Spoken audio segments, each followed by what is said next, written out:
नमस्कार, स्वागत है आपका हमारी वीडियो सीरीज हर मैनी शेड्स में।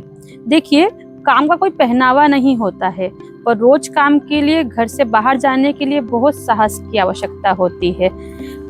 आज हम मिल रहे हैं हमारी इस वीडियो सीरीज में ऐसी महिला से जो एक होम मेकर है, साथ में 10 साल से लेबर का काम कर रहे हैं, जिन्होंने अपने शारीरिक परिश्रम से और पारिवारिक जिम्मेदारी को निभाते हुए समाज में एक अपनी जगह बनाई है। तो इस वीडियो सीरीज में मैं स्वागत करूंगी श्रीमती राधा पवार का। राधा भाभी, स्वागत है आपका।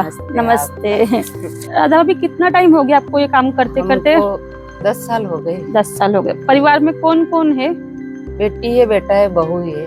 बेटी की शादी? हाँ, शादी हो गई बेटी की। हाँ, बहू है, मतलब शादी हो ही गई है। हाँ, वो तो दोनों की हो गई शादी। हस्बैंड नहीं है आपको? नहीं, उनकी डेथ हो चुकी है। 2 साल हो 2 साल हो गए। तो पूरी पारिवारिक जिम्मेदारी आपके ऊपर ही होगी। हमारे ऊपर ही है पूरे। जैसे आप सुबह से निकलती हैं घर से, तो फिर परिवार भी मदद करता होगा काम में, क्योंकि घर का काम निपट के निकलना होता होगा। मदद करते हैं ना परिवार वाले, तभी हम यहाँ आ पाते, नहीं तर के आना मुश्किल होता है। आना मुश्किल है। जैसे कि आप ये मेहनती काम करती हैं, सामान उठा के एक जगह से दूसरी जगह रखना, तो इस टाइप के भारी काम करने में कुछ परेशानी या तकलीफ आती है आपको? नहीं है, जैसे हमारे के रोज की आदत पड़ गई ना, तो कोई हमको तकलीफ नहीं आती है। हम काम हमेशा ही करते हैं, उसमें कोई परेशानी नहीं है। थोड़ी बहुत थकान हो जाती है तो घर पर जैसे कि जाके आराम मिल जाता है, चाय हाय पीते हैं तो वो थकान खत्म हो जाती है। ये इतने साल से यहाँ काम कर रही, मैं रह रही ना, तो क्या है कि यहाँ का माहौल ऐसा है, इतना अच्छा है, सब कुछ जैसे एक परिवार की तरह। तो मैं इतने साल से काम कर रही, मुझे ऐसा नहीं लगता है कि मैं घर में हमारे परिवार की यहाँ पर हूँ कि मैं सेठ जी की यहाँ पर। मुझे ऐसा लगता है मैं परिवार की यहाँ ही हूँ।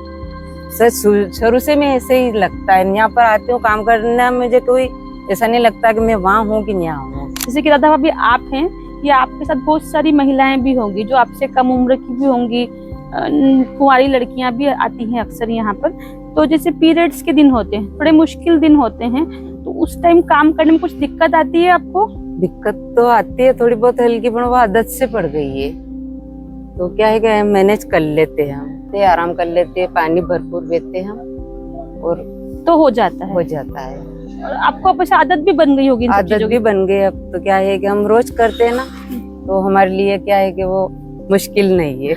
अच्छा, एक बात बताइए कि जैसे ये ऐसी कौन सी अंदर से जो बोलते हैं इनर स्ट्रेंथ, एक अंदर की जो कौन सी ताकत है जो आपको रोज आने के लिए प्रेरित करती है? वो जो मन का अंदर से जो क्या हौसला रहता है, कुछ काम करना है अपन को, तो काम करना ही है। क्या है कि बैठने से कुछ मिलने वाला नहीं है। आगे जाएंगे और कुछ करेंगे, तभी तो अपना परिवार को आगे बढ़ाएंगे, कुछ कर पाएंगे, नहीं तो कुछ नहीं होगा। जैसे अगर आपको मैं कहूँ कि आजकल की जो महिलाएं हैं, जो उनको अगर आपको सशक्त बनाना हो, तो उसके लिए कुछ मैसेज देना, मतलब उनके लिए क्या जरूरी है आपके हिसाब से? क्या जरूरी?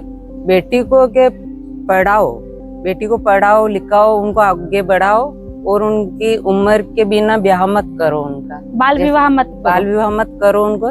जो उम्र हो जाए बाद में उनको पढ़ाओ लिखाओ, पहले तो उनको सक्षम बनाओ, उनके पैरों पर खड़ी करो उनको, बाद में कुछ आगे सोचो। बहुत अच्छा लगा आपसे बात करके, धन्यवाद, आपने समय दिया। आपको भी अच्छा लगा होगा? हमको भी बहुत अच्छा लगा। हमने कभी सोचा भी नहीं था कि हम आपके साथ में इतना बात करेंगे। ठीक है, अब मेहनत करनी है तो बात करना भी जरूरी है। आज का हमारा ये वीडियो सिर्फ राधा भाभी के काम की कहानी नहीं है, उनके इनर स्ट्रेंथ की कहानी है, जो उन्हें बिना शिकायत आगे बढ़ा रही है। इस तरह के और वीडियो के लिए हमारे साथ जुड़े रहिए, क्योंकि नेक्स्ट वीडियो में हम किसी और महिला से आपको मिलाएंगे। और हमें फॉलो भी कीजिए।